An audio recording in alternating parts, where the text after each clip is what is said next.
آپ کس پہ آ رہے ہیں؟ پاکستانیوں پہ. کے پی کے کتنا تباہ ہو گیا. پنجاب میں سیلاب. کہہ رہے یورپ میں ایسا کچھ بھی نہیں ہے. تو وہ ثابت کرنا چاہ رہا ہے کہ اللہ یورپین سے خوش ہے, پاکستانیوں سے خوش نہیں ہے. سمجھ میں آ رہی ہے بات؟ وہ ثابت یہ کرنا چاہ رہا ہے کہ وہ اچھے لوگ ہیں, ہم سے کوئی جرم ہو رہا ہے جس کی وجہ سے ہم پہ یہ آفتیں آ رہی ہیں. جرم تو ہو رہا ہے, مانتے ہیں. سب سے بڑا جرم یہ ہو رہا ہے ڈیم کیوں نہیں بنائے. سب سے بڑا جرم یہ ہو رہا ہے کہ بارشیں اللہ کی رحمت ہیں, تو اللہ تو پانی ہمیں بے تحاشا دے رہا ہے, اتنا ان کو نہیں دیتا جتنا ہمیں دے رہا ہے. اللہ کو پتا ہے یہاں آبادی بہت ہے, فیملی پلاننگ والے صبح و شام چیختے ہیں بچے زیادہ ہو رہے ہیں, کھاؤ گے کہاں سے. تو اللہ کہتے ہیں جہاں آبادی زیادہ ہے وہاں وسائل بھی زیادہ پیدا کر رہا ہوں. تو اب ہم نے اس پانی کو روکنے کا کوئی سیٹ اپ ہی نہیں بنایا ہوا. اتنے آسان سیٹ اپ ہے نا اس پانی کو روکنے کے کہ ہم کئی دہائیوں تک پانی پیتے رہیں اور کبھی کمی نہ ہو, اور صاف واٹر پانی ملے ہمیں. کنووں کی شکل میں محفوظ کیا جا سکتا ہے, تو زمین میں پانی سیو کیا جا سکتا ہے. لاہور میں ایسے کنویں آ رہے ہیں, لوگ دکھا رہے ہیں کہ دیکھو ہم نے اتنا پانی اس میں جمع کیا, سارا زمین میں چلا گیا, دوسرے کنویں سے نکل رہا ہے وہ. اور ڈیم بنا کے سیو کیا جا سکتا ہے. گاؤں دیہاتوں میں تو ہم نے دیکھا ہے بارشیں برستی ہیں, گھر بڑے بڑے ہوتے ہیں, ان کی شیٹوں پہ انہوں نے کرو میں شیٹیں ہوتی ہیں, ساتھ میں پائپ لگائے ہوئے ہوتے ہیں, سارا پانی گر کے پائپوں سے آ کے ٹینک میں جمع ہو رہا ہوتا ہے. وہ کہتے ہیں اسی پہ. بارش ایسی بڑی نعمت ہے کہ لوگوں کی فصلوں کے جو برساتی علاقے ہیں وہاں فصلوں کو ایک گھونٹ پانی نہیں پلانا پڑتا ان کو, بارشوں پہ پوری ان کی اکانومی کھڑی ہوتی ہے. خیر اس نے کمپیئر کیا کہ دیکھو یہ مسلمان ہیں اور یہ یورپین ہیں, یہاں کا حال دیکھو, مسلمانوں کا حال دیکھو. تو مسلمان احساس کمتری میں جاتے ہیں نیچے نا. واقعی یار اس سے یہ کیا کرتے ہیں, یہ لوگوں کو مرتد بناتے ہیں, مذہب سے ہٹاتے ہیں. اس طرح کے جو ولاگرز ہیں, غیر مسلم ہے وہ, میں بتاؤں گا نہیں کس مذہب سے اس کا تعلق ہے. اور اس کی پوری کوشش ہے کہ پاکستان میں نا مذہبی فسادات شروع ہو جائیں. دیکھو مذہبی فسادات شروع کرانے کا طریقہ کیا ہوتا ہے. فار ایگزامپل اگر آپ ہندو ہیں نا اور آپ چاہتے ہو کہ پاکستان میں مذہبی فسادات ہوں, تو آپ مظلوم بن کے دنیا کے سامنے آنا شروع ہو جاؤ. دیکھو مسلمان ہمارے ساتھ یہ کر رہے ہیں, دیکھو مسلمان ہمارے ساتھ یہ کر رہے ہیں. تو ہندو برادری جو ہے اس کے دل میں بلا وجہ کے شکوک و شبہات, حالانکہ وہ مندروں میں آرام سے جا رہے ہیں, وہ کھا رہے ہیں پی رہے ہیں, لیکن وہ بلا وجہ مظلومیت. اور پھر نتیجہ کیا نکلتا ہے, پھر مسلمان ادھر سے جواب دینا شروع کرتے ہیں, تم تو ایسے ہو, تم تو ایسے ہو.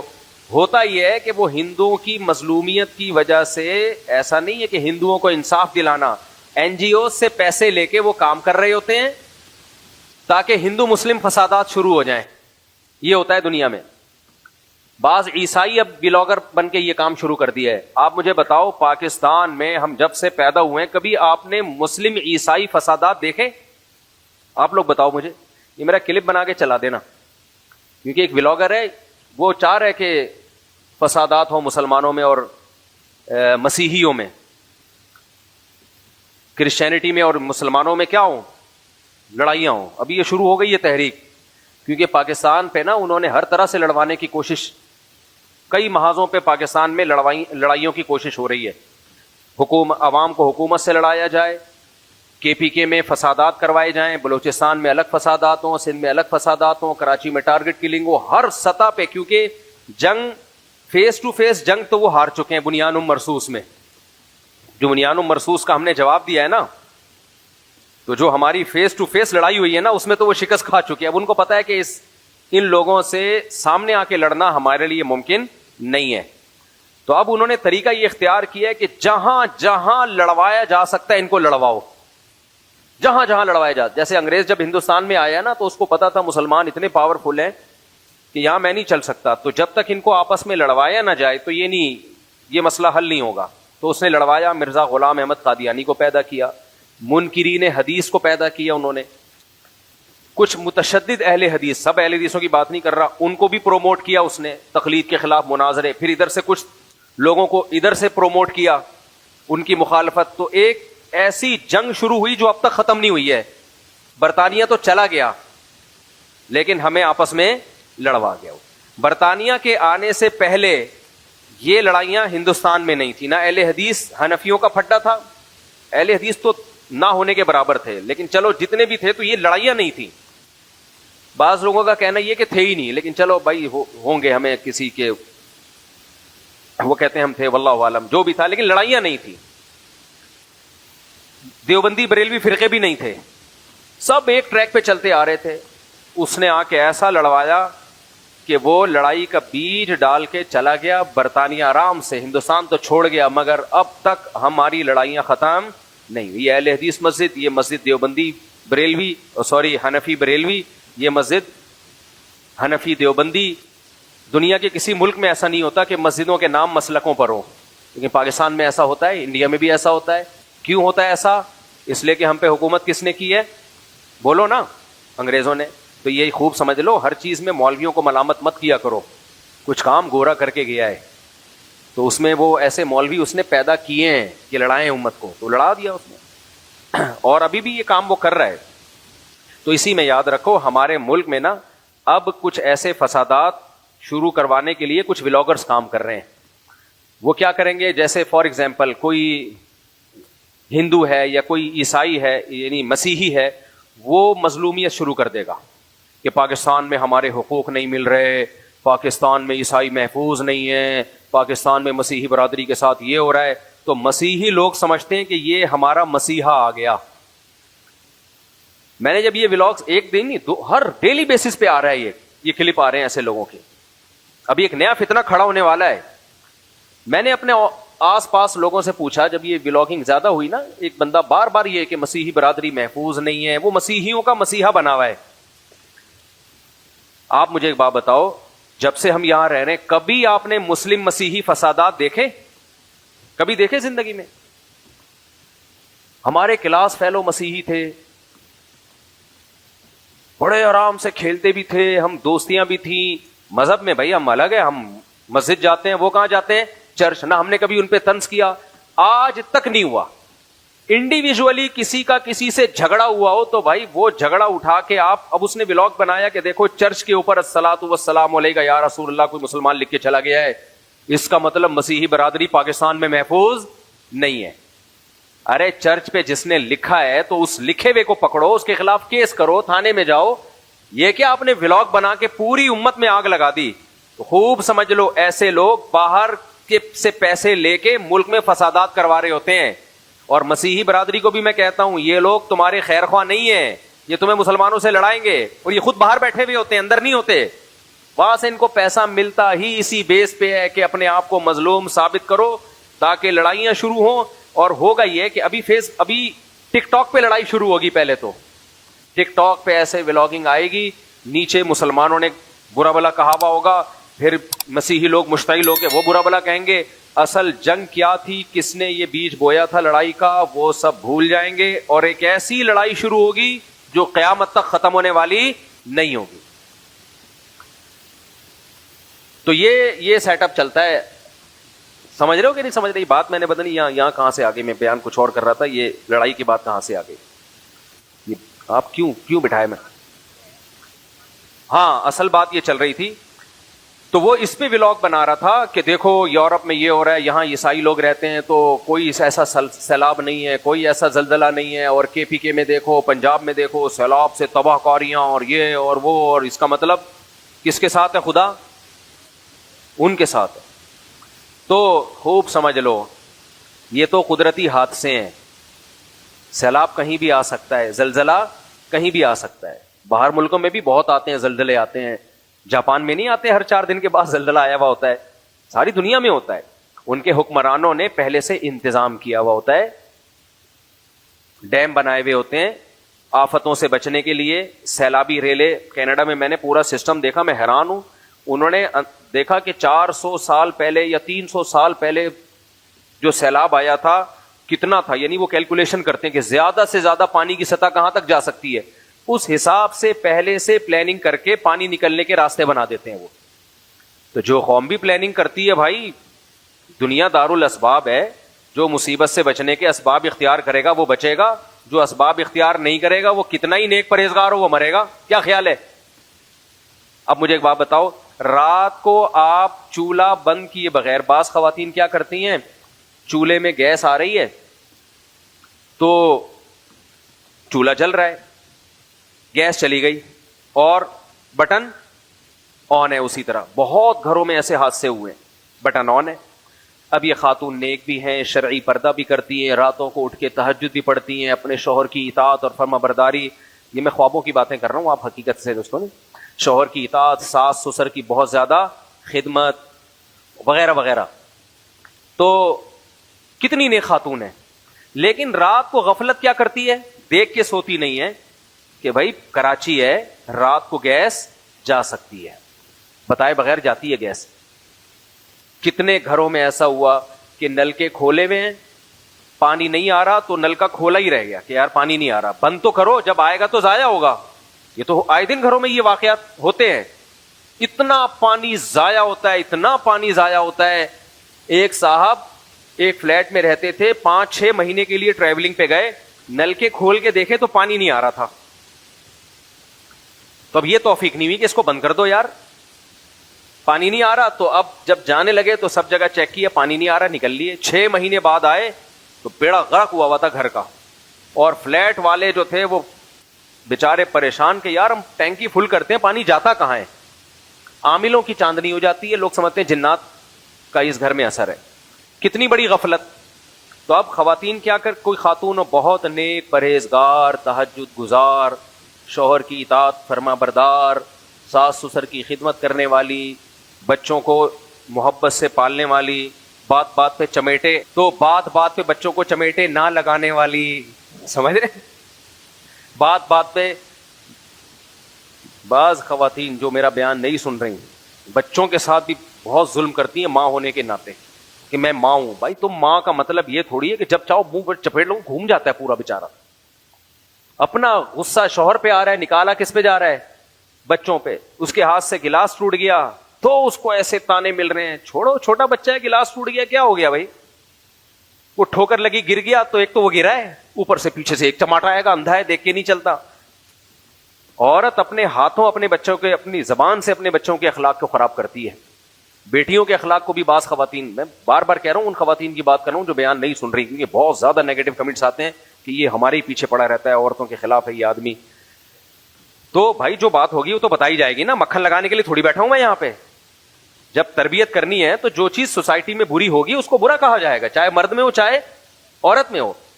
عورت کے لیے جائز نہیں ہے کہ اپنے بچے کو بلا وجہ ٹارچر کرتی رہے. خاص طور پہ بیٹیاں بہت ظلم کا شکار ہوتی ہیں, ماؤں کا بہت ٹارچر کرتی ہیں. جب بچی تھوڑی سمجھدار ہو جائے نا تو وہ تو بیچاری غلطیاں کرتی ہے, معصوم ہو تو مائیں ہو تو ڈانٹتی رہتی ہیں, تانے دیتی رہتی ہیں. ایک سائیکولوجسٹ نے بتایا کہ بہت ساری بچیاں جو پاگل ہوئی ہیں نا, سب بچیاں نہیں بھائی, ماں سے بہتر کوئی رشتہ نہیں ہوتا, لیکن بہت ساری بچیاں جو دماغی مریض بنی ہیں, ان کی ہسٹری میں جب گئے چیک کیا تو ان کی ماؤں کا ہاتھ تھا اس میں. کیا مطلب؟ ایسا نہیں ہے ماں کو ان سے نفرت تھی, ماں کو تربیت کرنی نہیں آتی. وہ سمجھتی ہے ہر وقت ڈانٹ ڈپٹ اور تانے کوسنے دینے سے بچے کی تربیت اچھی ہو جاتی ہے, حالانکہ اچھی نہیں ہوتی, بچہ بد اخلاق ہو جاتا ہے. پھر بیٹیاں ماؤں کے سامنے زبان چلانا سیکھ جاتی ہیں. جب ایک دفعہ ماں کے سامنے زبان چلانا سیکھ گئی, زبان کھل گئی تو احترام ختم. پھر مائیں اور ڈپریشن میں جاتی ہیں, پھر اور تانے دیتی ہیں, پھر وہ اور ڈپریشن میں جاتی ہیں, پھر وہ اور تانے دیتی ہیں. میں نے ایسے ایسے گھروں میں فسادات دیکھے ہیں کہ بچیوں کو ماؤں کے سامنے زبان چلاتے ہوئے کہ آدمی کانوں کو ہاتھ لگا لیتا ہے. ماں بچی کو کہہ رہی ہے بدتمیز, تو بیٹی کہہ رہی ہے تم ہو بدتمیز. اللہ کی پناہ یہ جملہ زبان سے نکالنا بھی ٹھیک نہیں ہے, لیکن صرف یہ بتانے کے لیے کہ ماں پہ کیا قیامت گزرتی ہوگی جب بیٹی ماں کو بدتمیز کہہ رہی ہو. تو یہ ایک دم سے نہیں ہو جاتا. اتنا ٹارچر, اتنا, یا تو تربیت ہی نہیں کی ہوتی, بے لگام چھوڑ دیا گیا ہوتا ہے, یا تربیت میں اس کو ایسا کہ تانے ہر وقت کے تانے, ہر وقت بے وقت نصیحتیں, ہر وقت بدتمیزیاں, یہ اس سے بچے بگڑتے ہیں. تمیز, پہلے آپ خود تمیزدار بن جاؤ بھائی, تمیزدار بن جاؤ تو بچے وہی چیز سیکھیں گے جو آپ. برے ماحول سے بچاؤ اس کو, اور گھر میں تمیز کا ماحول پیدا کر دو, بچے کیا پیدا ہوں گے, پیدا ہوتے ہی آداب. وہ میں نے بتایا تھا نا, کیا کرے بات سے بات. وہ ایک کیپسول کھلا دی ایک پریگننٹ خاتون کو نا, ڈاکٹروں نے ایک دوا ایجاد کی کہ وہ جب دوا کھلائی جائے گی نا تو بچہ پیدا ہوگا تمیزدار. تو سائنسدانوں نے تجربہ کیا ایک خاتون کو. یہ مجھے سنایا کس نے, میں جامعۃ الرشید میں بچوں کو پڑھاتا تھا, چھوٹے بچوں کو.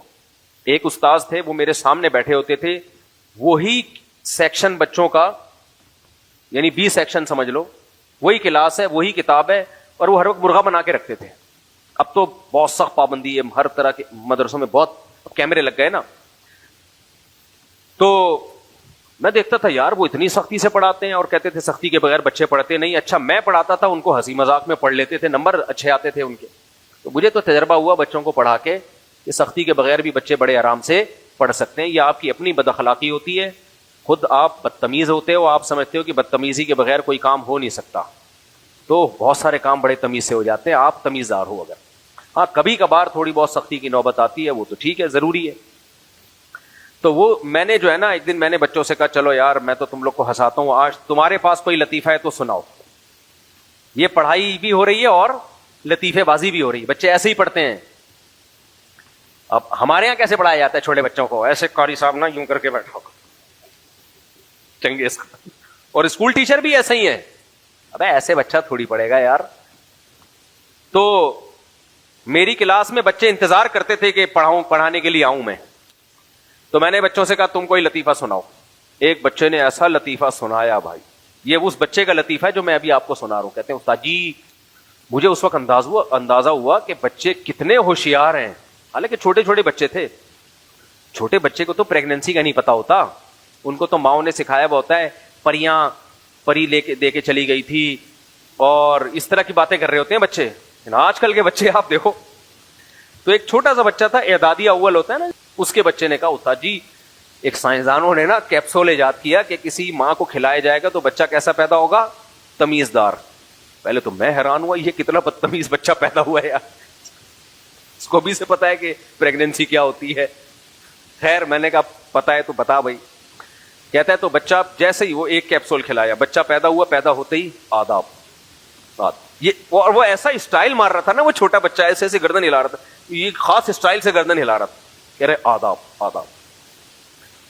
تو میں نے کہا یار پھر کیا ہوا, کہہ رہے ہیں استاد جی پھر انہوں نے سوچا کہ یہ تو بڑا زبردست کامیاب تجربہ ہوا.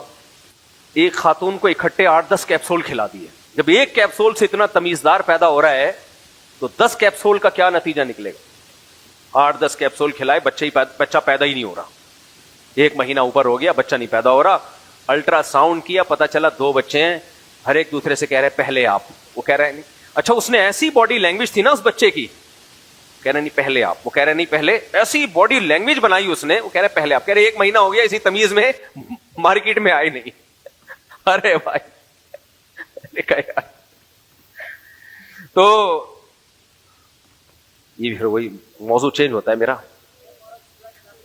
ہاں بات یہ چل رہی تھی, دائیں بائیں ہم جاتے رہتے ہیں. آپ لوگ بھی تو بچے ہی ہیں نا, سے گپ شپ والے ماحول میں بیان ہو جائے تو اچھا ہے نا. کیا خیال ہے, ٹاپک سے ہم ہٹ جاتے ہیں تو کوئی اتنی ٹینشن نہیں لینا. ٹینشن سے بری دنیا میں کوئی چیز نہیں ہے. تو میں یہ عرض کر رہا تھا کہ ہاں چولہا, وہ مائیں کوئی تھوڑی سی مثال دے رہا تھا کہ کتنی نیک شریف ماں ہو, شریف شرفا عورت ہو, بچوں کو بات بات پہ چماٹے بھی نہیں لگاتی ہو, شوہر کی اطاعت بھی کرتی ہو, ساس سسر کی بھی خدمت کرتی ہو, اور تہجد بھی پڑھتی ہو, اور شوہر کی آمدن میں حد سے زیادہ خرچ بھی نہ کرتی ہو, اس کی جیب دیکھ کے خرچ کرتی ہو, پینٹ سے غیر موجودگی میں پیسے بھی نہ نکالتی ہو, اور آپ کی آنکھ کھل جائے. یہی ہوگا آخر میں کہ خواب دیکھ رہا تھا میں. خیر اتنی نیک شریف شرفا عورت جو اپنی بیٹیوں کو تانے کوسنے بھی نہ دیتی ہو, بات بات تو ہے ہی ایسی, کمبخت تیرے, اندھی ہے, نظر نہیں آتا, ہاتھ ٹوٹے ہوئے تیرے, زبان کاٹ دوں وغیرہ وغیرہ, ایسا بھی نہ کرتی ہو, بلکہ بیٹی سے ایسے بات کرتی ہو, بیٹی ماشاءاللہ تم بہت اچھی ہو, تم نے تھوڑا سا روٹی پکانے میں بے احتیاطی کی ہے, بیٹا تھوڑا سا خیال کر لیا کرو, تمہارے ابا کو ٹائم پہ کھانا نہیں ملتا تو ان کو تکلیف ہوتی ہے, تو بیٹا بنا لو, اس طرح سے بات کرتی ہو, ٹھیک ہے نا. تو ایسی نیک جو جنتی ہونے کی ساری علامتیں پائی جاتی ہیں اس میں, ساری علامتیں, لیکن اس کے اندر ایک فالٹ ہے کہ غفلت اتنی ہے کہ کوائل جلائی مچھر والی, اس کو سمجھایا جاتا ہے بھائی کم سے کم بستر سے 2 میٹر دور رکھو. بعض دفعہ سوتے ہوئے لحاف کھسک کے ادھر چلا جاتا ہے, اس میں آگ لگنے کا چانس ہے. جب بائک پہ پیچھے بیٹھو اپنے ہسبینڈ کے ساتھ, کیونکہ تم نیک ہو, ہسبینڈ کے علاوہ کسی اور کے ساتھ تم بیٹھو گی نہیں, تو پورے برقعے کو, چادر کو اچھی طرح سمیٹو. اس میں اللہ پہ توکل, یہ توکل جائز نہیں ہے کہ اللہ بچانے والا ہے, جس دن موت آنی ہے وہ تو آئے گی ہی. بھائی کتنی خواتین ہم نے دیکھی ہیں دوپٹہ ان کا یا برقع اس میں پچھلے پہیے میں پھنس جاتا ہے, چین میں پھنس جاتا ہے, پورا سمٹ کے بیٹھو اچھی طریقے سے, کوئی چانس ہی نہ رہے برقعے کا یا چادر کے سمٹنے کا. جب چولہے پہ کوئی کام کرو تو اپنے جو سر کی چادر ہے اس کو اتار کے تھوڑی دیر کے لیے, تقوی اتنا ہے کہ وہاں بھی چادر لٹکی ہوئی ہے. اب بھائی وہ چادر فوراً آگ پکڑے گی, دوپٹہ کیا پکڑے گا, ذرا سا کھسک کے ادھر چلے گی آگ پکڑے گا وہ. تو یا تو اس کو اچھی طرح لپیٹ لو یا تھوڑی دیر کے لیے کچن میں اتار کے باہر رکھ لو. میرے والد صاحب اس پہ بہت سخت ہے. گھر کی مستورات, وہ کیونکہ پاکستان نیوی میں تھے نا, تو فوجی لوگوں کے پھر بھی تھوڑا ڈسپلن ہوتا ہے ان کی زندگی میں, تو بہت خلاف تھے کہ کچن پہ کوئی کام کر رہا ہو اور چادر لٹک رہی ہو, تو بہت اس کے خلاف تھے. بھائی چادر آگ پکڑنے میں سیکنڈ بھی نہیں لگتے, کچھ نہیں تو آپ کے بال تو جلیں گے. تو لیکن جو تقوی للہیت اتنی ہے کہ کچن میں بھی ایسا نہ ہو کہ کسی کی نظر پڑ جائے تو پوری چادر لٹکائی ہوئی ہے نا, نہ دائیں سے کسی کی نظر پڑے نہ بائیں سے. نظر تو واقعی نہیں پڑے گی, لیکن آپ کی چادر چولہے سے آگ بولو پکڑے گی. اور آپ کے اس تقوی کی وجہ سے ایسا نہیں ہوگا, آپ کی اس عفت اور پاک دامنی جس پہ فرشتے, آسمان کے فرشتے رش کرتے ہیں, رش کریں گے وہ اور سلام کریں گے, لیکن چولہا یہ باتیں نہیں جانتا. سمجھ, گیس کو یہ چیزیں بولو نا نہیں پتہ ہے. گیس بڑی خطرناک چیز ہے بھائی, وہ نیک اور برے کو نہیں دیکھتی ہے. تو ایسی خاتون نے کیا کیا, کراچی میں رات کو جب چولہا وہ جل رہا تھا تو اسی دوران گیس چلی گئی, اور جب صبح 5 بجے گیس آئی ہے تو چولہے سے گیس نکلنا شروع. اب جب گیس نکلنا شروع ہوگی تو یہ جب نیک پرہیزگار صوم و صلات کی پابند خاتون جب جا کے ماچس کی تیلی بھڑکائیں گی تو آگ لگے گی کہ نہیں لگے گی. اس میں اگر کوئی یہ کہے, اور ایک خاتون ہے جو نیک نہیں ہے, 2 نمبر خاتون ہے, بچے کو بات بات پہ چماٹے مار مار کے اس کا کچومڑ بنا دیا, شوہر کی 2 ٹکے کی ویلیو نہیں ہے, نہ نماز نہ روزہ نہ حج نہ زکوٰۃ نہ صدقہ, زبان 1.5 فٹ کی. اس میں آپ کو جاگنے کی ضرورت خواب سے نہیں ہے. لیکن وہ کیا کرتی ہے, اس کو دنیا بڑی عزیز ہے, دنیا بڑی عزیز ہے اس کو پتا ہے بھائی, اس نے کورسز کیے ہوئے ہیں, ڈسپلن, ہوم مینجمنٹ کے کورس کیے ہوئے ہیں, اس نے ہاؤس مینجمنٹ کے کورس کیے ہوئے ہیں, گھر داری سیکھی ہوئی ہے اس نے کہ بھائی جب سردیوں میں ہم ہیٹر جلائیں گے تو ایسا ہو سکتا ہے کہ گیس چلی جائے, تو اس کی ایس او پیز کیا ہیں, دروازہ کھلا رکھنا ہے وغیرہ وغیرہ. 20 قسم کے کورسز کیے ہوئے اس نے, اور وغیرہ وغیرہ.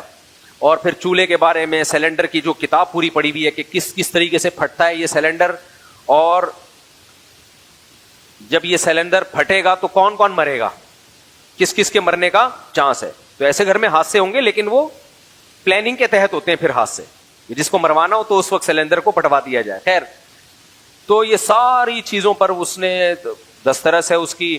اس کے بعد اب مجھے ایک بات بتاؤ, اس کے گھر میں کبھی ایسا حادثہ ہوگا؟ نہیں ہوگا نا. اب اس پہ کوئی ولاگ بنائے, دیکھو یہ جتنے نیک لوگ ہیں انہی کے چولہے بھی پھٹ رہے ہیں, انہیں کی گیس سلنڈر بھی پھٹ رہے ہیں, وہی آگ میں جل کے ہلاک بھی ہو رہے ہیں, اور یہ دیکھو 2 نمبر لوگ ہیں, نہ نماز نہ تہجد, لیکن نہ مشرک بھی ہیں, لیکن ان کے ہاں اب تک کوئی جلنے کا واقعہ نہیں ہوا. تو میرے بھائی یہ, اور اس سے آپ ثابت کر رہے ہو کہ اسلام برا مذہب ہے. معاذ اللہ, اسلام کو برا بلا کہہ رہے ہو آپ. آپ بول رہے ہو کہ دیکھو یہ مسلمانوں کے یہاں حادثے ہوتے ہیں اور غیر مسلموں کے یہاں حادثے نہیں ہوتے. یار اس کی آواز تھوڑی سی بڑھائیں, مجھے بہت چیخنا پڑ رہا ہے بولنے کے لیے. مسلمانوں کے یہاں حادثات ہوتے ہیں, غیر مسلموں کے یہاں حادثات نہیں ہوتے. اسلام باطل مذہب ہے, اور ہندو مذہب زیادہ اچھا ہے, مسیحی مذہب زیادہ اچھا ہے, یہودیت زیادہ اچھی ہے, ان کے حادثے نہیں ہوتے, ان کے اتنے حادثے ہوتے ہیں. کوئی عقل مند اس بات کی بیس پہ مان لے گا کہ اسلام اللہ کا پسندیدہ مذہب نہیں ہے اور غیر مسلموں سے اللہ کو زیادہ محبت ہے؟ مان لے گا کوئی عقل مند؟ کبھی بھی نہیں مانے گا. بھائی دنیا دار الاسباب ہے, جو مصیبت سے بچنے کے اسباب اختیار کرے گا وہ بچے گا, جو اسباب اختیار نہیں کرے گا وہ مرے گا, چاہے کتنا نیک ہو. پٹرول چھڑک کے کسی نمازی پہ آگ لگاتے وہ بھی مرے گا, سمجھ رہے ہیں, اور کسی کے بے نمازی کے پہلے سے پٹرول تھا اور آگ لگی ہوئی تھی, پانی ڈال دے تو وہ بھی بچے گا. تبھی دنیا دار الاسباب ہے. دنیا میں اللہ نے کامیابی دنیا میں اسی کی رکھی ہے جو اسباب اختیار کرے گا تبھی تو ہمارے نبی صلی اللہ علیہ وسلم نے بھی دنیا میں مصیبتوں سے بچنے کے لیے، پریشانیوں سے بچنے کے لیے اسباب اختیار کیے ہیں. غزوہ خندق کی میں بار بار مثال دیتا ہوں. چاروں طرف سے اسلام دشمن قوتوں نے مدینہ پہ حملہ کرنے کا ارادہ کیا، تو آپ نے اسباب نہیں اختیار کیے؟ خندقیں اتنی بڑی بڑی کھودی کہ جانور گھوڑے اس کو پار نہ کر سکے، اسباب اختیار کیے. معجزے کرامات بہت تھوڑے ہوتے ہیں اور اس پر شریعت کا مدار نہیں ہوتا، اس پہ ہم اپنی زندگی کے اصول نہیں بنا سکتے. زندگی گزارنے کے اصول بنانے کے لیے اسباب اختیار کرنے پڑیں گے. یہاں ایک اور میں بات کر کے پھر اپنے اصل ٹاپک کی طرف آتا ہوں. آپ کو کم از کم میرا ٹاپک یاد رہتا ہے، اس لیے ایک اور اہم بات کروں. میرا ایک ابھی بیان چلا ہے، شارٹ کلپ چلا، کافی لوگوں نے سنا اس کو. میں جب کوئی ایسا شارٹ کلپ جاتا ہے نیچے کمنٹ ضرور پڑھتا ہوں. اس کمنٹ سے مجھے پتا چلتا ہے کہ میری اس بات کو لوگوں نے کتنا سمجھا ہے اور کتنا نہیں سمجھا. یہ لازمی ہے. آپ جب بات کرتے ہیں نا تو بہت سے ہمارے مذہبی اسکالرز ہیں، بات کر کے ممبر سے اٹھ کے چلے گئے، بس دیکھتے ہی نہیں اس کا لوگ اس سے کیا سمجھ رہے ہیں. تو مجھے اس کمنٹ سے بڑا فائدہ ہوتا ہے کہ میری بات کا لوگ صحیح مطلب سمجھے بھی ہے کہ نہیں سمجھے، وہ کمنٹ سے پتا چل جاتا ہے. خاص طور پہ نیگیٹو کمنٹس میں کس چیز کو یہ اس نے ہائی لائٹ کیا ہے. میرا ایک بیان چلا ہے ابھی جس میں لوگوں سے یہ کہہ رہا ہوں کہ آپ کو چاہیے کہ کچھ اپنا ہاتھ تنگ کر کے کم سے کم 1 سال کی آمدن بچا کے رکھیں. میں نے یہ بیان کیا. آپ کی تنخواہ ہے، آپ نے کیا کیا، ہینڈ ٹو ماؤتھ چلیں آپ اور بچائیں. کتنا بچائیں؟ آپ دیکھیں آپ کے گھر کا ضروری خرچہ کتنا ہے، عیاشی والا نہیں، ضروری خرچہ. مثال کے طور پہ آپ کے گھر کا ضروری خرچہ 1 لاکھ روپے آج اگست 2025 میں کتنا ہے؟ 1 لاکھ. تو آپ نے کم سے کم جو ہے نا 1 سال کا خرچہ بچانا ہے، پیسے جوڑ کے. اور 1 سال کا کتنا بنے گا؟ 12 لاکھ. تاکہ آج اگر آپ جاب لیس ہوتے ہیں تو آپ کے لیے دوسری جاب تلاش کرنے تک کا انتظام گھر میں موجود ہو، آپ دوسروں کے سامنے ہاتھ نہ پھیلائیں اور ڈپریشن میں نہ جائیں. اور میں نے یہ بھی کہا کہ وہ جو 12 لاکھ روپے آپ جمع کریں گے نا، تھوڑا سا کنجوسی کر کے، کنجوسی کا مطلب یہ جائز کنجوسی ہے.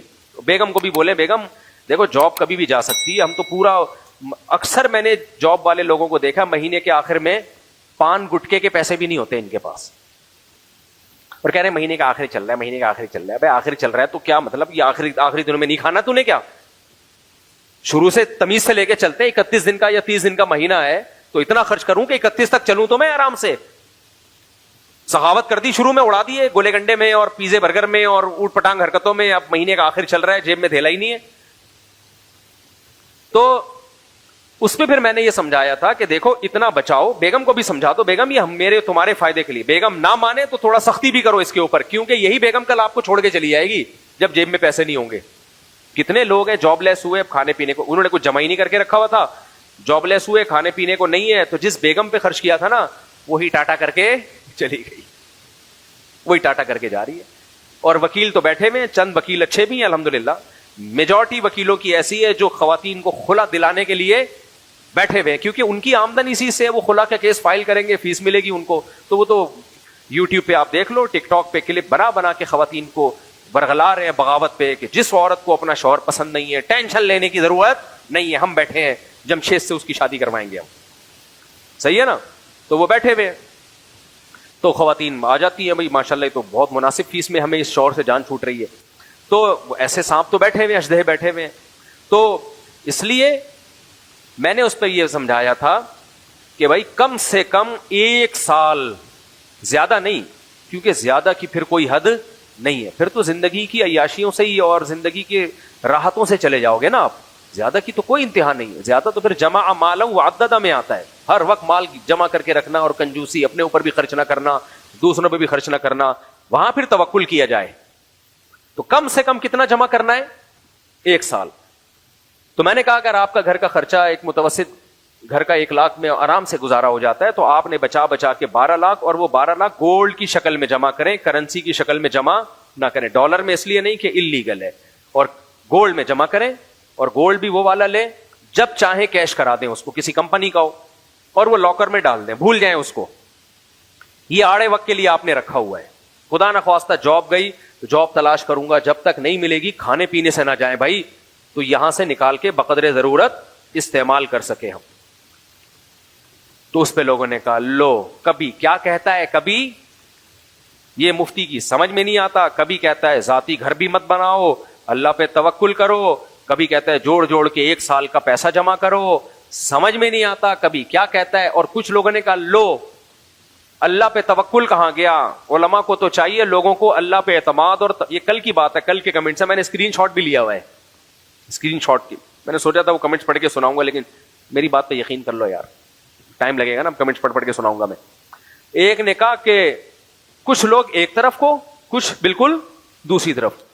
کچھ کہہ رہے ہیں لو، علماء کو تو چاہیے توکل سکھائیں، اور یہ لوگوں کو کہہ رہا ہے جمع کر کے رکھو، 1 سال کا جمع کر کے رکھو، اور اللہ سے ہونے کا یقین یہ پھر کیسے لوگوں کے دلوں میں آئے گا. اور کچھ کہہ رہے ہیں لو، ذاتی گھر کے بارے میں تو کا فکر نہیں کرو، اور جوڑو نہیں پیسے، سواری پہ بھی پیسہ خرچ کرو، خوراک پہ بھی پیسہ، کھاؤ پیو موج مستیاں کرو، کل کی فکر مت کرو. لو کیسی باتیں کر رہا ہے. تو لوگ کچھ نے کہا نہیں زبردست زبردست. ایک نے تو لکھا کاش مفتی صاحب یہ بیان میں پہلے سن لیتا تو آج روڈ نہ ناپ رہا ہوتا. کہہ رہا ہے میرے ساتھ یہی ہوا ہے، میری تنخواہ تھی اچھی، کھاتا پیتا تھا، ساری اڑا دیتا تھا میں، ایک دن جاب لیس ہو گیا تو 0 پہ آ گیا میں. کہہ رہا ہر جگہ سے دھکے کھانے، کاش پہلے پتا ہوتا تو یہ دن نہ آتے. تو یہ بہت اہم بات ہے، اس کو خوب اچھی طرح سمجھو. توکل اتنی ہلکی چیز نہیں ہے جس کو سمجھ لینا اتنا آسان ہو. یہ پورا ایک ٹاپک ہے کہ کہاں توکل کرنا ہے اور کہاں توکل کرنا ہے، لیکن اس طریقے سے جس طرح شریعت نے بتایا ہے، جس کو ہم یوں بھی کہہ سکتے ہیں کہاں توکل نہیں کرنا. اصل میں تو توکل ہر جگہ ہی کرنا ہے، لیکن وہ دیکھنے میں ایسا لگتا ہے کہ توکل نہیں ہے. یہ بہت اہم ٹاپک ہے، یہ ہلکا یہ تو اہل اللہ کی صحبت میں بیٹھ کے سمجھ میں آتا ہے کہ توکل کا موقع کیا ہے اور کون سا توکل ایسا جو بے موقع ہے. تو اس میں خوب اچھی طرح سمجھو. دیکھو نبی صلی اللہ علیہ وسلم کی صحیح حدیث ہے، اجملوا فی الطلب وتوکلوا علیہ. فرمایا کسی چیز کو طلب کرنے میں اعتدال سے کام لو، اور کس پہ توکل کرو؟ اللہ پہ. خدا کی قسم یہ حدیث سنہری حروف سے لکھنے کے قابل ہے. انگریز کے پاس یہ حدیث نہیں ہے، لہذا وہ کنفیوز ہے کتنا جمع کرنا ہے اور کیا نہیں کرنا. کنجوسی کسے کہتے ہیں، سخاوت کسے کہتے ہیں، اس کا انگریز کے پاس کوئی معیار نہیں ہے. ہمارے نبی نے زبردست. پہلی بات اجملوا فی الطلب کا مطلب طلب کرنی ہے. یعنی طلب کا کیا مطلب؟ آپ نے اسباب اختیار کرنے. طلب اسی کو کہتے ہیں نا، یعنی اسباب اختیار کرنے ہیں مصیبت سے بچنے کے. اسباب اختیار کیے بغیر اللہ پہ اعتماد اور توکل یہ اسلام میں جائز نہیں ہے. اسباب اختیار کرنے ہیں آپ نے. پہلا تو ہمیں یہ پتا چل گیا. اب مجھے وہ بتاؤ، جو آدمی مہینے کے کماتا ہے، کیا یہ دن رات ہم واقعات نہیں سنتے کہ جاب چلی گئی، کمپنی بیٹھ گئی، یہ ہو گیا؟ لوگ کہتے ہیں گورنمنٹ جاب میں کوئی نقصان نہیں ہوتا. کیوں نہیں ہو سکتا بھائی؟ اسٹیل مل پوری بند نہیں ہو گئی. ہمارے جو اسٹیل مل کے لوگ تھے پورے اسٹیل کے چمچ بھی نہیں چھوڑے انہوں نے، ایک چمچ تک نہیں چھوڑا انہوں نے. اسٹیل مل کو جب کھانا شروع کیا، وہاں جو لوگ بھی بڑے لیول پہ لوگ تھے تو کیسا کھائیں؟ جو کپ تھے نا کپ، وہ بھی گھر لے گئے. تو پھر ان کی تنخواہیں رکی ہیں. میں نے تو روڈوں پہ گھومتا ہوئے دیکھا ہے ان کو. آپ کے ساتھ بھی حادثہ ہو سکتا ہے، آپ جاب کے قابل ہی نہ رہیں. BCO قسم کے معاملات ہو سکتے ہیں. اس کی آواز میں نے کہا تھا تھوڑی سی بڑھا دیں. تو طلب کرنا ہے، مصیبت سے بچنے کے اسباب بولو اختیار کرنے ہیں. تو مصیبت میں یہ بھی ہے بھائی، یہ دن رات ہم سنتے ہیں جاب گئی روڈ پہ آ گئے. کیا آپ نے انتظام کیا ہوا ہے پہلے سے اس کے لیے؟ تو اگر آپ سرے سے انتظام کرنا ہی چھوڑ دیتے ہو اور پھر کہتے ہو اللہ کھلائے گا اللہ پلائے گا، یہ وہ توکل ہے جس کی شریعت نے آپ کو اجازت نہیں دی. یہ ایسا ہی ہے جیسے رات کو گیس کا چولہا آپ نے جلا چھوڑ دیا کہ صبح جب گیس آنے سے پہلے ہم اڑ جائیں گے، حالانکہ آنکھ نہیں کھلی. تو یہ وہ توکل ہے جس کی اللہ نے آپ کو اجازت نہیں دی. نبی صلی اللہ علیہ وسلم نے ارشاد فرمایا، رات کو چراغ گل کر کے سویا کرو، فَإِنَّ الْفُوَيْسِقَةَ تَضْرِمُ النَّارَ عَلَىٰ أَهْلِهَا. اس لیے کہ جو فاسق جانور ہے نا، چوہا، وہ بعض دفعہ چراغ گرا کے آگ لگا دیتا ہے.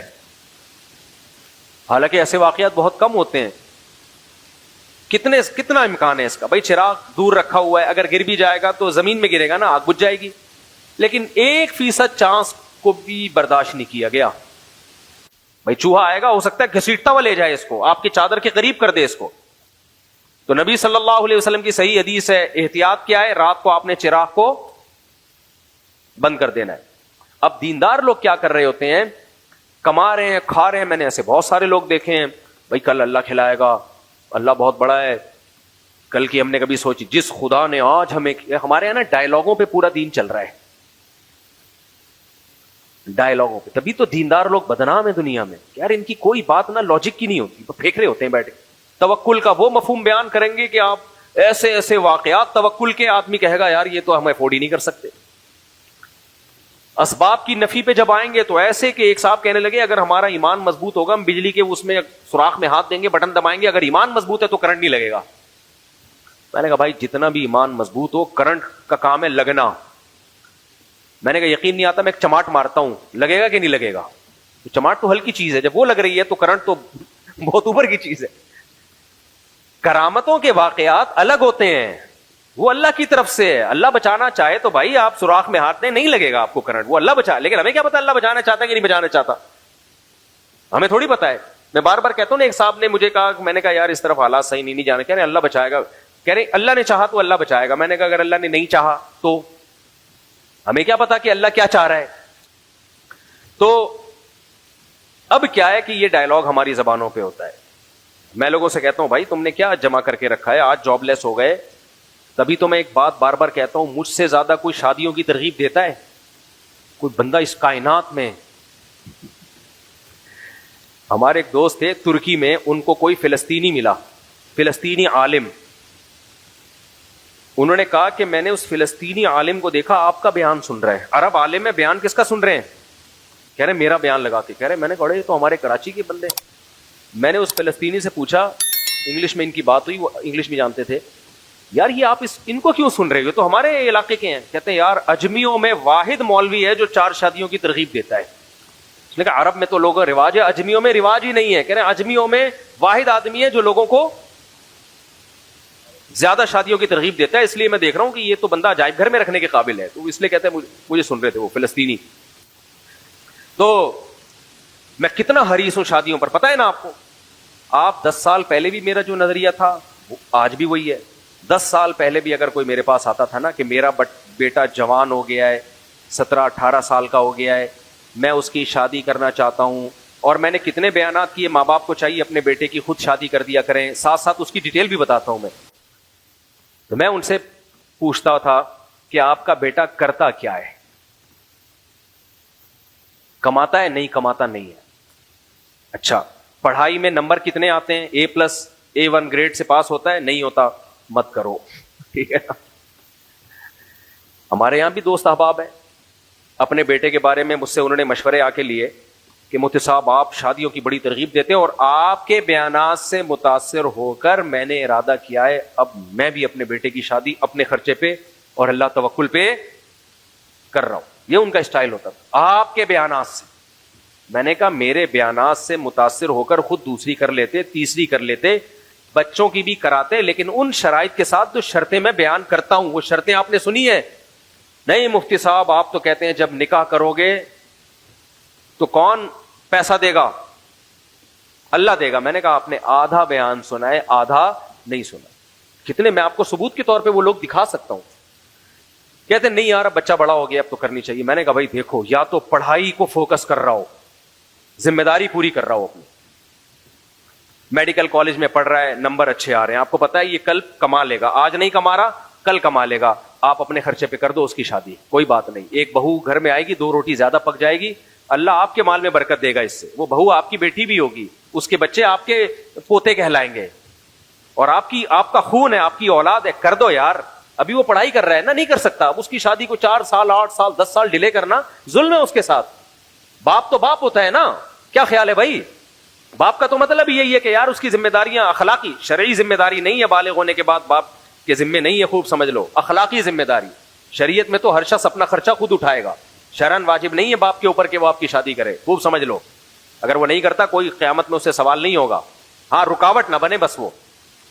لیکن اخلاقی طور پہ کیا ہے یار, جب ساری زندگی اس کو روٹی کھلائی, ساری زندگی اس کو ٹھکانہ دیا, تو ایک بیسک ضرورت ہے اس کی, وہ بھی کیا کرو, بولو نا, آپ کے فائدے کی بات کرو, پھوڑ دو مجھ سے, کیا جا رہا ہے, یہ بھی ذمہ داری پوری کر دو یار. اور یہ فیملی پلاننگ والوں کے چکر میں نہیں پڑو کہ بچے ہوئیں گے کھائیں گے کہاں سے. اس میں توکل اللہ پہ واجب ہے, یہ وہ توکل ہے جو واجب ہے, سمجھ رہے ہو.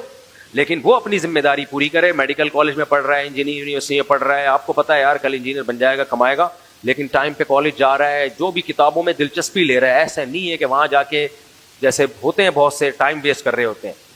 یا تو پڑھائی کو فوکس, اگر پڑھ نہیں رہا تو کما کے کھلا رہا ہو, عملی طور پہ کما رہا ہو. پھر وہ یہ نہیں کہ بعد میں کما لوں گا شادی کے بعد, نہ ابھی لا کے میرے ہاتھ میں مہینے میں اتنے پیسے دے گا تو تیری شادی, اتنے جس سے ایک بیوی پل جائے. اس میں بھی لوگوں کا معیار بہت اونچا ہے. ایک آدمی کی 4 لاکھ کمبخت کی آمدن تھی, اس کے باپ کہہ رہا تھا جب تو اپنے پاؤں پہ کھڑا ہوگا تو تیری شادی کروں گا میں. مجھے کہہ رہا ہے میں 4 لاکھ کما رہا ہوں, میرے باپ, میں نے کہا کر لے شادی, بتا دے ہو گئی ہے. میں نے لوگوں کو مشورے دیے, میں نے کہا, کہتے ہیں نہیں بیٹا ابھی پڑھ تو رہا نہیں ہے, اسکول نہیں جاتا ٹائم پہ, کالج نہیں جاتا وغیرہ وغیرہ. میں نے کہا پھر کما کیا رہا ہے, کہہ رہے کما لے گا بعد میں. میں نے کہا عذاب جان بنے گا, یہ بتا رہا ہوں میں. یہ کیا بنے گا, عذاب جان. کہہ رہے اللہ پہ توکل. میں نے کہا یہ توکل جائز, بولو نہیں ہے, یہ توکل جائز نہیں ہے, آپ غلط توکل کر رہے ہیں. میں نے کہا جب فری پھوکٹ میں ایک موٹیویشن ہوتی ہے انسان کے پاس کہ یار میں نے شادی کرنی ہے, اچھی جگہ رشتہ مجھے جب ملے گا جب میں کچھ بن کے دکھاؤں گا. جب آپ نے کر دی شادی, یہ موٹیویشن بھی ختم. اتنی عمر ہو گئی ابھی کچھ نہیں کر رہا, تو شادی ہوگی. میں نے کہا پھر پتہ ہے کیا کرے گا, یہ میرے بیان سن سن کے بچے اسپیڈ سے پیدا کرے گا, کیونکہ اس نے میرا بچوں والا بیان بھی سنا. ہر سال آپ کی گود میں ایک پوتا ڈالتا رہے گا آپ کے خرچے پہ, اور آپ ایسے دانت پیسو گے, کیونکہ بہو بھی آپ کی ہوگی, آپ لے کر آئے ہوگے, آپ کی کا منہ دیکھ کے انہوں نے اپنی بیٹی دی ہوگی, اور اولاد بھی آپ کی, لاوارث بھی نہیں چھوڑ سکتے. تو آپ بولو گے یار, اور یہ صرف اسپیڈ کو فوکس کرے گا. کس کو, بچے پیدا کرنے کی اسپیڈ. اور 6 مہینے بعد یہ دوسری شادی کی باتیں بھی شروع کر دے گا. ابا ایک ہو گئی, اب ایک, ونس مور. جن لوگوں نے میری بات مانی سکون میں, نہیں مانی باس کہ نہیں بچے کے گناہ میں پڑنے کا خطرہ ہے. میں نے کہا میرے بھائی گناہ میں پڑنے کا خطرہ ہے تو یہ اس کی ذمہ داری ہے نا, کچھ کر کے دکھائے نا. گناہ میں پڑنے کے خطرے کی بیس پہ کسی اور کی بیٹی کو بھیٹ تھوڑی چڑھا سکتے ہیں. آپ کے گناہ میں پڑنے کا خطرہ ہے, یا کوئی نان نفقہ, کوئی ذمہ داری نہیں, اور آپ نے لڑکی والوں کو الو بنا کے لے آئے, آپ اس کا خرچہ پانی نہیں دے رہے.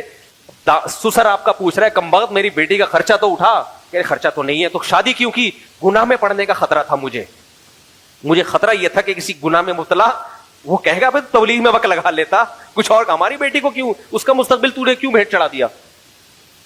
میں سمجھا پا رہا ہوں اپنی بات, نہیں آ رہی سمجھ. اتنے بیوقوف ہم ہیں نہیں جتنے لوگ ہمیں سمجھتے ہیں. تو جو میرا بیان تھا نا میں اسی پہ قائم ہوں. تو ایسے موقع پہ میں کہتا ہوں, ہاں ماں باپ ظلم یہ کر رہے ہوتے ہیں, بچہ میڈیکل کالج میں پڑھ رہا ہے, نمبر اچھے آ رہے ہیں, بھائی 4 سال لگیں گے اس کی تعلیم, اس وقت تک یہ بیچارہ بڈھا ہو جائے گا, ہاؤس جاب بھی ہے, پھر اس کے بعد اس کو اسپیشلائزیشن ہے, BCO, وہ تو 35-36 سال میں جا کے کیا ضرورت ہے اس تکلف کی یار. یہ تو انگریز کرتے ہیں پھر 50-50 سال میں جب فیوچر ان کا مستقبل ہوتا ہے. وہی بات ہے کہ جب دانت تھے تو بادام کھانے کے پیسے نہیں تھے, اب جب بادام کھانے کے پیسے آئے تو منہ میں چبانے کے دانت ہی نہیں ہے. تو اولاد میں جو ذمہ دار یا تو پڑھائی کو فوکس کر رہا ہو یا کما کے لا رہا ہو, پھر باپ کو چاہیے اس کی شادی کرے, وہ پھر اللہ پہ توکل کرے, اللہ پہ اعتماد کرے. ہمارے ایک دوست ہیں, ان کا بیٹا میڈیکل کالج میں پڑھ رہا تھا, انہوں نے شادی کر دی اس کی, اپنے خرچے پہ کی. کوئی بات نہیں یار, میرا بچہ ہے, برائی سے بچے گا, پڑھائی کو فوکس کرے گا, آج نہیں 6-8 سال کے بعد کمائی لے گا نا, تو جہاں اتنا کھلایا اور کھلا لو, ایک بہو آئے گی 2 روٹی زیادہ کھا لے گی. اس میں بھی لوگ کنجوسی کرتے ہیں, پھر مجھے بہت برا لگتا ہے.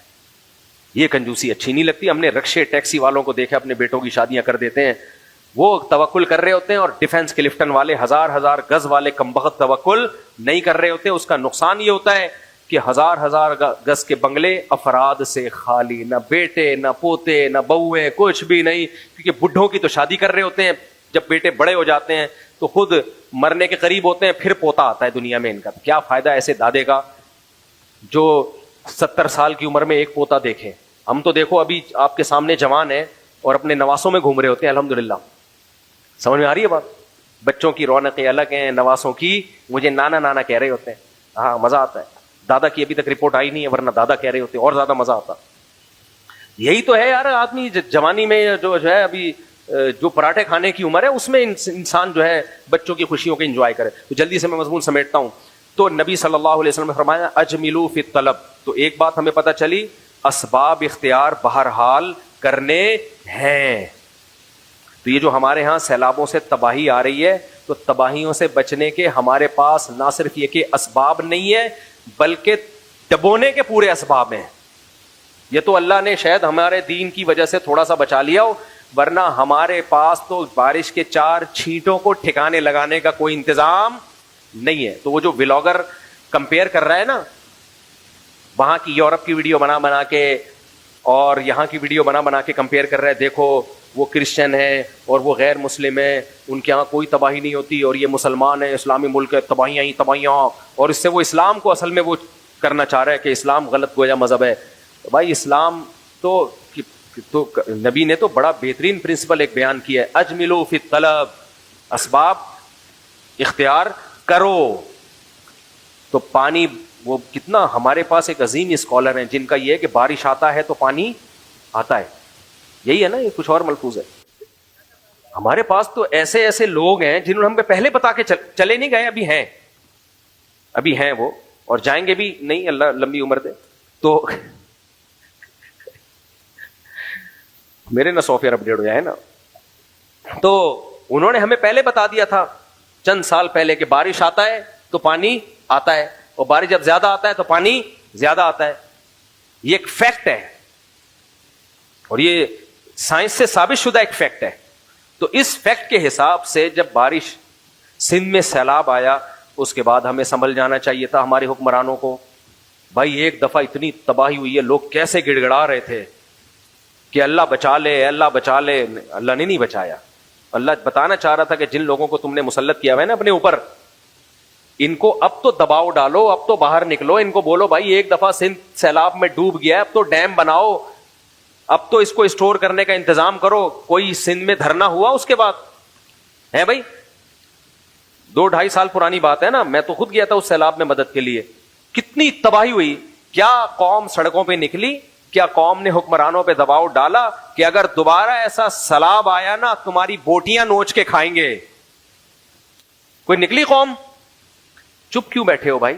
کچھ بھی نہیں. دوبارہ سندھ کے لوگ انتظار کر رہے ہیں. کراچی میں سیلاب آتا ہے اور گاڑیاں الٹی بہتی ہیں, بیڑا غرق ہو جاتا ہے کراچی میں جب بارشیں ہوتی ہیں. تو کراچی کی عوام نکلی روڈوں پہ, حکمرانوں کے باہر جا کے دھرنے مارے کہ دوبارہ اگر کراچی میں بارش ہوئی اور سسٹم حکومت نے نہ کیا تو ایسی کی تیسی کر دیں گے ہم تمہاری. کوئی ہوا ایسے؟ کچھ بھی نہیں ہوا. تو ہم اسباب اختیار کر رہے ہیں, بولتے کیوں نہیں؟ تو بھائی تہجد پڑھتے رہو, آپ صبح و شام کی تسبیحات پابندی سے پڑھو, آپ بغلے وغلے بھی پابندی سے صاف کیا کرو, نیٹ کلین رہا کرو. جب بارش آئے گی تو تباہی آئے گی, ہمارا مقدر ہے. اور یاد رکھو اللہ کا اصول ہے, فطرت کبھی چینج نہیں ہوتی, نیچر کبھی چینج نہیں ہوتی. نشیبی جگہ پہ پانی کھڑا ہوگا. کوئی تہجد گزار اگر نشیبی جگہ پہ جا کے گھر بنا لے کہ میں اللہ کا ولی ہوں, یہاں پانی نہیں آئے گا, تو پانی نشیبی جگہ پہ جائے گا. شرابی اگر پہاڑی پہ گھر بنائے گا وہ بچ جائے گا, جو نیچے گھر بنائے گا وہ ڈوب جائے گا. یہ اسلام کا غلط استعمال کر رہا ہے. بھائی اللہ نے کہا اسباب اختیار کرو, تو آپ نیچے گھر کیوں بنا رہے ہو؟ بارش آئے گی تو ڈوبو گے آپ. تو یہ جو ہمارے ہاں تباہیاں آ رہی ہیں نا, یہ اسلام پہ ادھورا عمل کرنے کی وجہ سے آ رہی ہیں. ہم نے اسلام کے عبادت والے پہلو کو تو لیا ہے, اور جو ہمیں اسلام نے اسباب اختیار کرنے کا حکم دیا اس پہلو کو ہم نے نہیں لیا. ایک بات یہ میں ایک مثال دیتا ہوں. میں جو یہ 4 شادیاں چیختا چلاتا رہتا ہوں نا, میری بڑی بحثیں ہوتی تھیں. علماء کہتے تھے آج کل لوگوں کے پاس مصروفیت بہت زیادہ ہے, پیسہ بھی نہیں ہے, غربت, مہنگائی وغیرہ وغیرہ. میں ان سے ایک بات کہتا تھا, اگر اللہ ان چیزوں سے متاثر ہو کر لڑکیاں پیدا کرنا کم کر دینا تو پھر یہ بات معقول ہے. لڑکیاں تو اسی حساب سے پیدا ہو رہی ہیں جیسے پہلے پیدا ہوتی تھی. تو ان لڑکیوں کو ٹھکانے تو لگانا ہے نا. یا تو ہو نا ہم مصروف بہت ہیں, غربت مہنگائی بہت ہے, تو خواتین کا گروتھ ریشو اللہ کم کر دے کہ آج مردوں کے پاس شادیوں کے ٹائم نہیں ہے تو لڑکیاں کم پیدا کرو. بھائی فطرت متاثر نہیں ہوتی ان سب باتوں سے. لڑکیاں کا ریشو اسی حساب سے پیدا ہوں گی جیسے ہمیشہ پیدا ہوتی چلی آ رہی ہیں, اور اس کے لیے اللہ نے ایک نظام بنایا ہے کہ مرد زیادہ شادیاں کریں. تو اگر مرد کسی بھی وجہ سے زیادہ شادیاں چھوڑ دیں تو اللہ اگر لڑکیاں پیدا کرنا کم کر دے تو پھر تو ٹھیک ہے, اللہ تو کم نہیں کر رہا بلکہ ان کا گروتھ ریشو تو بڑھتا چلا جا رہا ہے, رپورٹ ہی ہے. اور قرب قیامت میں تو بہت عورتیں ہوں گی. تو اس کا مطلب کوئی اور حل تلاش کرو, آپ نکاح سے باز نہیں آ سکتے آپ. ایک آدمی غریب ہے, اس کے پاس پہاڑی پہ گھر بنانے کے پیسے نہیں ہیں, وہ نالے کے اندر گھر بناتا ہے, وہ جگہ سستی مل رہی ہے. لوگ اس کو آ کے کہیں گے کہ یار جب بارش آئی نا تیرا یہ سارا مکان بہ جائے گا. وہ کہیں گے غریب آدمی اوپر بنا نہیں سکتا, مجبوراً نیچے بنا رہا ہوں. تو مان لو گے آپ اس کی دلیل؟ آپ بولو گے بھائی روڈ پہ سو جا, فٹ پاتھ پہ سو جا. غربت کا بہانہ بنا کے نالے کے اندر گھر بنانے کی تجھے اجازت نہیں ہے. فطرت سے کوئی جو بھی لڑے گا یاد رکھو جیتے گی کون؟ بولو فطرت. میں اس کی ایک مثال دیتا ہوں, پہلے بھی کئی دفعہ دے چکا ہوں لیکن آج کے بیان کے مناسبت سے وہ مثال آنا ضروری ہے. دیکھو مجھے ایک بات بتاؤ, ایک آدمی ایک دیوار پہ چل رہا ہے, فنٹر بننے کی کوشش کر رہا ہے, پتلی سی دیوار ہے, نیچے آگ جل رہی ہے. ٹک ٹاکر یہ حرکتیں کرتے ہیں اور بہت سے الحمدللہ اس دار فانی سے کوچ کر چکے ہیں ایسی حرکتوں میں. پہلے بہت ہوتے تھے تیز رفتار گاڑی چلاتے ہوئے کیمرے سے نا یوں بنا رہے گھس گئے کسی ٹرک میں, اس کے بعد پتہ نہیں اللہ مغفرت فرمائے بہرحال ایمان پہ جس کی بھی موت ہوئی ہے, لیکن خودکشی تو ہو گئی نا ایک طرح کی. اب آپ کو ٹک ٹاک پہ ویڈیو بنانے کا شوق تھا, دیوار پہ چلنے کی کوئی خاص ٹریننگ بھی نہیں تھی آپ کی, پتلی سی دیوار تھی, نیچے آگ جل رہی ہے, یہاں سے لے کے یہاں تک آپ نے کراس کرنی ہے. آپ کو پتا اگر میں نے یہ اتنی پتلی سی دیوار جس میں نیچے آگ لگ رہی ہے اگر میں کراس کر لوں گا تو بہادری یعنی قائم ہو جائے گی اور میرے جو سبسکرائبر ہیں ٹھکاک سے 1 ملین ہو جائیں گے. لوگ کہہ رہے ہیں کم وقت یا تو یہ کام کرنا ہی کرنا ہے تو پہلے کسی پتلی دیوار پہ چلنے کی پریکٹس تو کر لے. ایک دم تجربہ کی بھیڑ کیوں چڑھا رہے؟ نہیں مان رہے. مفتی صاحب آئے, مولانا صاحب آئے, انہوں نے کہا اگر گر گیا خودکشی کا گناہ ہوگا, حرام موت مرے گا. سب مسلکوں کے مفتیوں نے سمجھا دیا, گرین چینل والوں نے الگ, وائٹ چینل والوں نے, تاکہ حجت تمام ہو جائے نا. اور جو یہ کہتے ہیں ہمارا سرے سے کوئی مسلک ہی نہیں ہے, حالانکہ ان کا بھی ایک مسلک ہے بھائی, اس نے بھی سمجھا دیا, ہر طرح سے سمجھا دیا. بھائی گیا اکارڈنگ ٹو اسلام تو اس آگ میں گرتے ہی کہاں جائے گا؟ جہنم میں. جہنم میں جائے گا کیونکہ خودکشی کا گناہ ہوگا. نہیں آ رہی سمجھ میں. اب چلنے لگا, دیوار بہت اونچی تھی, دیوار بہت اونچی, چلتے چلتے پاؤں گرا, اب نیچے آنا شروع. اب اس کو خیال آیا کہ میں نے علماء کی بات نہیں مانی, جہنم میں جاؤں گا تو میں توبہ کر لیتا ہوں. بیچ میں اتنا ٹائم تھا کہ اس کو توبہ کا موقع, تبھی میں نے دیوار اونچی کی ہے اسی وجہ سے. اگر آپ سمجھتے ہیں کہ نہیں جتنی بھی اونچی دیوار ہو اتنا کہاں ٹائم ملے گا, تھوڑی اور اونچی کر لو. کیا جا رہا ہے بھائی, مثال ہی ہے نا. لوگ نا اس پہ بھی فرضی مثالیں دے دے کے قرآن سنت سننے کے لیے آئے, ہم فرضی مثالوں کے لیے نہیں آئے. بھائی مثال ہی ہوتی ہے, یہ قرآن و سنت سمجھانے کے لیے ہی ہوتی ہے. تو دیوار تھوڑی سی کیا کر لو اور اونچی, اتنی اونچی کر لو کہ راستے میں اس کو خیال آ گیا اور توبہ کر لی اس نے. اب اس نے گڑ گڑا کہ اللہ کے نیچے آ رہا ہے اور توبہ کر رہا ہے, اے اللہ معاف کر دے, میں نے گناہ کیا, کسی عالم کی بات نہیں مانی, اب مجھے پتا ہے میں مروں گا, خودکشی ہوگی, میں گڑ گڑا کے توبہ کرتا ہوں, اے اللہ میرے اس جرم کو معاف کر دے. اور توبہ کی تینوں ارکان پورے کیے اس نے. توبہ کے 3 ارکان ہیں. پچھلے پر ندامت کہ کاش ایسا نہ کرتا, اس وقت چھوڑ دے اس عمل کو, اور یہ نیت کرے اگر اب موقع ملا تو نہیں, اور آئندہ کا عزم کہ کبھی بھی ایسی حرکت نہیں کروں گا, اور دل سے ندامت ہوئی. گناہ معاف ہو جائے گا کہ نہیں ہو جائے گا؟ ہو جائے گا. گناہ کیا ہو جائے گا؟ بولو نا, معاف. لیکن آپ کا کیا خیال ہے, یہ عمل ریورس ہو جائے گا کہ اب نیچے جانے کے بجائے اللہ نے اس کے گناہ کو معاف کیا تو اللہ کہے فرشتوں سے اب ریورس کر دے واپس اس کو, اپنی غلطی پہ اس کو ندامت ہو گئی ہے واپس. اب وہ کہہ رہے اللہ, فرشتے نے آ کے بتایا تیرا گناہ معاف, دل میں تسلی ہو گئی. وہ کہہ رہے اللہ معاف ہوا تو واپس بھیجے نا, واپس بھیجنا, اللہ بھیجے گا واپس. تو کروڑوں میں کوئی ایک کرامت ہو جائے تو ایک الگ بات ہے, نارملی ایسا نہیں ہو, نیچے جائے گا. اسی کو مولانا ابو الحسن علی ندوی نے لکھا ہے شریعت معاف کر دیتی ہے، فطرت معاف نہیں کرتی. شریعت کے خلاف چلو گے تلافی ہو سکتی ہے، فطرت کے خلاف چلو گے تلافی کا دروازہ بند. ہم شریعت کے خلاف تو چلتے ہی ہیں مسلمان، فطرت کے خلاف بھی چلتے ہیں. فطرت کے خلاف جو چلے گا اس کی کبھی تلافی نہیں ہوگی، چاہے کتنا نیک ہو. اب یہ اتنا نیک بن گیا، ایسا ایمان کے آخری اسٹیج پہ پہنچ گئی. اس نے کہا اللہ جیسے ہی اب تو مجھے بچا لے، میں بچتے ہی تبلیغ میں 4 مہینے کے لیے نکلوں گا میں، اور اندرون ملک بیرون ملک، اندرونی گشت بیرونی گشت، سارے گشتوں کا اپنی ڈائری میں نام لکھوا رہا ہے. یہ خود بخود ہی خود ہی کہہ رہے ہیں ہاں بھائی بتا کتنے سال کے لیے، 1 سال. سب کچھ ہو جائے گا اور اللہ اجر بھی لکھ دے گا، 4 مہینے لگانے کا اجر بھی لکھے گا نیت کی وجہ سے. آگ سے نہیں بچے گا، نیچے گرے گا، چیخیں نکلیں گی اور تکا کباب بن کے جب آگ بجھے گی تو جو اس کی حالت ہوگی. اس سے کیا پتہ چلتا ہے بھائی؟ شریعت معاف کر دیتی ہے، فطرت معاف نہیں کرتی. اب سمجھ میں آیا 1 سال کا بچانا کیوں ضروری ہے؟ جاب لیس ہو سکتے ہو بھائی، کوئی مسائل ہو سکتے ہیں. اگر آپ نے نہیں کیا، پہلے سے انتظام نہیں کیا تو نہیں کا مطلب جب پیسے نہیں ہوتے تو نہیں ہوتے پیسے. ایسا نہیں ہوگا اوپر سے غیب سے نوٹ برسنا شروع ہو جائیں گے یا لوگ آپ کو ہدیے دے کے جانا شروع ہو جائیں گے. تو آپ نے اپنا کام پورا کرنا ہے. وہ توکل جس میں انسان دوسروں کے، دیکھو قرآن سے بھی یہ ثابت ہے. عرب لوگ جب حج کے لیے جایا کرتے تھے نا زمانے جاہلیت میں، تو زیادہ راہ لے کے نہیں جاتے تھے. اب کوئی پہلے حج کے سفر 6 8 10 مہینے کے ہوتے تھے، سال کے ہوتے تھے. تو وہ کہتے تھے بھائی ہم اللہ کے مہمان ہیں نا، تو کھلانے والا کون ہے؟ بولو نا اللہ. پلانے والا کون ہے؟ اللہ. تو ہم جب اللہ کے مہمان ہیں تو عقلی دلائل بھی کہ جب کسی کے یہاں مہمان بن کے جاؤ تو کیا ٹفن ساتھ لے کے جاتے ہو؟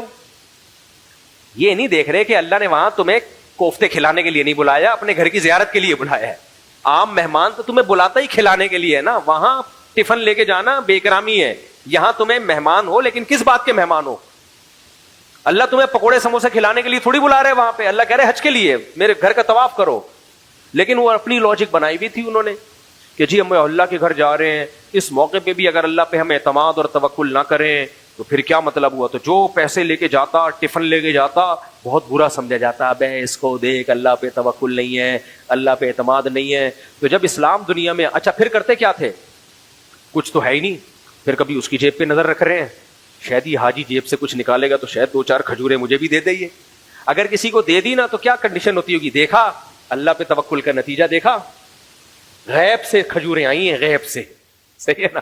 تو جس کو آ جاتی تھی، عرب میں سخاوت تو تھی، وہ تو کہتا اللہ پہ توکل، اور جس کو نہیں آتی وہ کہتا ہوگا اللہ پہ توکل کامل نہیں ہے. پھر وہ وہاں جا کے بھیک مانگتا تھا کہ بھائی صاحب کو 50 روپے مل جائیں گے، 2 وقت کا کھانا نہیں کھایا، طواف ہی نہیں ہو رہا بھائی صاحب. پھر دوسروں کی جیبوں پہ نظر، خوش آمدیں، یہ سب چیزیں. تو قرآن کے الفاظ کتنے خاندانی ہیں. جب اسلام آیا، حج کا حکم آیا، اللہ نے فرمایا وَتَزَوَّدُوا، حج پہ جاتے وقت زیادہ راہ لیا کرو. آنے جانے کا پورا انتظام حضرات فقہا نے کیسا ایکسپلین کیا. فرمایا حج پہ جانے کے لیے ضروری ہے آنے جانے کا خرچہ، وہاں رہنے کا خرچہ، کھانے کا خرچہ، اور اس دوران گھر میں کیا چھوڑ کے جا رہا ہے، گھر والوں کو کہاں سے کھلائے گا، اس کا بھی خرچہ ارینج کر کے جائے گا.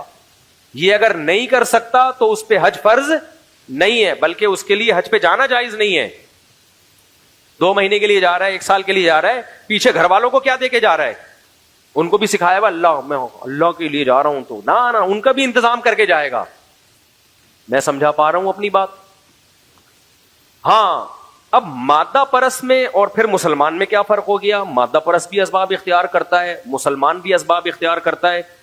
تو پھر توکل کہاں گیا؟ توکل کا مطلب کیا ہوا؟ تو وہ حدیث میں ہے اجملو، اعتدال. اسباب میں کیا کرنا ہے؟ اعتدال.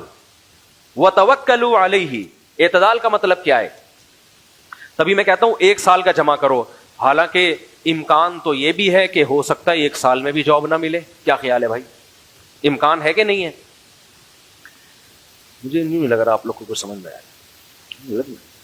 ایسے ڈھیلے ڈھیلے ڈھیلے بالکل پتہ نہیں جیسے کیا نیند نہیں ہوتی یا کوئی لیمبو پانی پی کے آیا کرو جو میں نے طریقہ بتایا نا, 1 گھنٹہ لیمن کو پانی میں ڈال کے رکھو اور تھوڑا شہد ملاؤ, بیان میں آنے سے پہلے وہ پی جایا کرو اپنے خرچے پہ,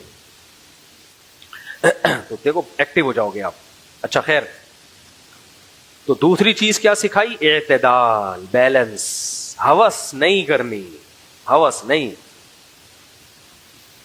ایک آدمی جو کماتا ہی نہیں ہے اور ایک آدمی کمانے پہ آیا تو گدھا بنا ہوا ہے, نائٹ ڈیوٹی, دن میں بھی جا رہا ہے, نہ بچوں کو ٹائم نہ صحت کو ٹائم.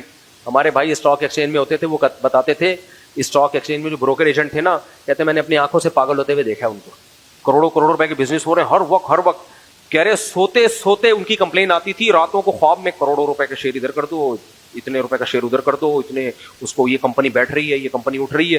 سوتے ہوئے میں چیخ مار کے جاگ جاتے تھے وہ ہر وقت. کیا کر رہے ہیں؟ کیونکہ انہوں نے موٹیویشنل اسپیکر کو سنا ہوا ہے, اسٹرگل اینڈ ہارڈ ورکنگ.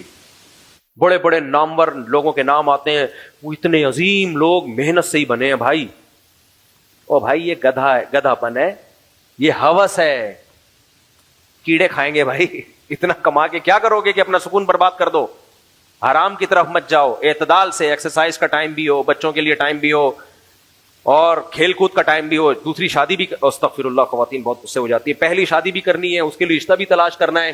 ہمارے کچھ دوست ایسے ہر وقت کتابوں میں مشغول ہیں, آپ جانتے ہیں کہ ان کی بات کر رہا ہوں, ہر وقت کتاب لے کے بیٹھے. ان کو شوق ہے 4 شادیوں کا, ایک تو ہو گئی ان کی. ایک دن مجھے کہتے ہیں یار تمہیں پتہ نہیں کیسے رشتے مل گئے, ہمیں تو کوئی رشتہ ہی نہیں ملتا. میں نے کہا جب سے میں نے دیکھا آپ یہ ٹیڑھی کمر کر کے نا کتاب سارا دن تو یہ رہتے, اور میں نے کہا اور لیٹتے جا رہے ہو جیسے جیسے عمر. میں نے کہا یہ تھوڑی کہ لوگ آپ کو کتاب دیکھ کے آئیں گے کہ جی خود آپ کی پیشکش کریں گے, تو ڈھیڑ بننا پڑتا ہے, تو چلو پھرو ہلو جلو, تو اور ٹینشن میں بھی جا رہے ہوتے ہیں, ہو ہی نہیں رہی. کام کیے بغیر کیسے ہوگا بھائی؟ تو حدیث میں کیسی پیاری بات, اجملوا فی الطلب, اعتدال. تبھی میں نے کہا 1 سال بس, ورنہ زیادہ کی کوئی انتہا ہے ہی نہیں. آپ دیکھ لو ہندوؤں کے سونے کے مٹکے نکلتے ہیں نا, 100 سال کا جمع کیا ہوتا ہے انہوں نے گولڈ, پھر زمین میں دفن کر دیتے ہیں, آج بھی نکلتے ہیں. یہ ہندو, مسلمانوں کے ایسا کوئی مٹکا نہیں نکلتا, ہندوؤں کے بہت سارے نکلتے ہیں. مسلمان کیا کرتے تھے, ابے زندگی اتنی رہ گئی ہے, کھاؤ پیو, کچھ بچوں کے لیے بنانا ہے بناؤ, مر جاؤ یار بس ختم, اللہ ان کو کھلائے گا, کچھ جمع کر لو, کچھ اللہ پہ توکل. اب توکل ختم ہو گیا, پھر بے اعتدالی. سونا, اب آپ نے 1 سال کا جمع کر دیا سونا, نہیں آپ جمع کرتے جا رہے مٹکے بھر بھر کے, پھر ہر وقت فکر کہ یار یہ آپ بڈھے ہو گئے, پاؤں قبر میں لٹک رہے ہیں اور مر جاتے ہیں, وہ استعمال نہیں ہوتا. بحریہ ٹاؤن میں پلاٹ لے لے کے ڈالے جا رہے ہیں, بس کر یار, کوئی لمٹ تو بنانا ہے یار, تو بیٹھ کے نہیں, کوئی لمٹ نہیں ہے. یہ بے اعتدالی ہے. یہ کیا ہے؟ تو نہ ایسا توکل کرنا ہے کہ جمع ہی نہیں کرنا, نہ ایسا بے اعتدالی کہ جمع کر کر کے گنتے رہنا ہے. ہاں کچھ لوگ ایسے ہوتے ہیں جو بہت اعلیٰ درجے کا توکل ہوتا ہے, وہ 1 دن کا بھی نہیں رکھتے, جیسے نبی صلی اللہ علیہ وسلم. لیکن علماء کہتے ہیں اس زمانے میں یہ توکل ہمارے لیے جائز نہیں ہے, کیونکہ آپ کی ازواج میں بھی بہت زیادہ توکل تھا. وہ پھر ایک یوں سمجھیں کہ ایک استثنائی صورت ہے, وہ ہر ایک کے لیے نہیں ہے, وہ میرے اور آپ کے لیے نہیں ہے, وہ ایک استثنائی صورت ہے. کچھ چیزیں پیغمبر کے ساتھ خاص تھیں, یہ بعض اعلیٰ درجے کے صحابہ جو بہت اونچا ایمان تھا ان کے ساتھ خاص تھے. تو اس شریعت کا اصول نہیں ہے. میں تو مفتی ہوں نا, تو میرا کام ہے اصول بیان کرنا. سمجھ رہے ہو کہ نہیں سمجھ رہے؟ اصول یہی ہے بھائی, جمع اتنا کرنا ہے جمع. اچھا اب میں اس اشکال کا جواب دیتا ہوں. لوگ کہتے ہیں پھر مفتی صاحب ذاتی مکان کے خلاف کیوں ہیں؟ میں ذاتی مکان کے خلاف ان کمبختوں کے لیے ہوں, استغفر اللہ, برا بلا کہہ رہا ہوں میں ان کمبختوں کو, کہ جن کمبختوں سے کرایہ نکلتا نہیں ہے مہینے کا. میرا جب بیان کیا نا کہ ذاتی مکان کی ہوس نہ کیا کرو, فکر نہ کیا کرو, تو لوگوں نے اس پہ کہا کہ بھائی ذاتی مکان تو ذاتی ہوتا ہے, کرائے کے مکان سے کبھی بھی نکال دیتے ہیں. تو اس پہ میں نے کیا کہا, کئی بار بتا چکا ہوں, بہت پیسہ اللہ نے دیا ہے نا, کھانا پینا اور یہ سب چیزوں سے بچ رہا ہے تو ذاتی بنا لو, ورنہ ذاتی مکان مہنگا بہت ہوتا ہے.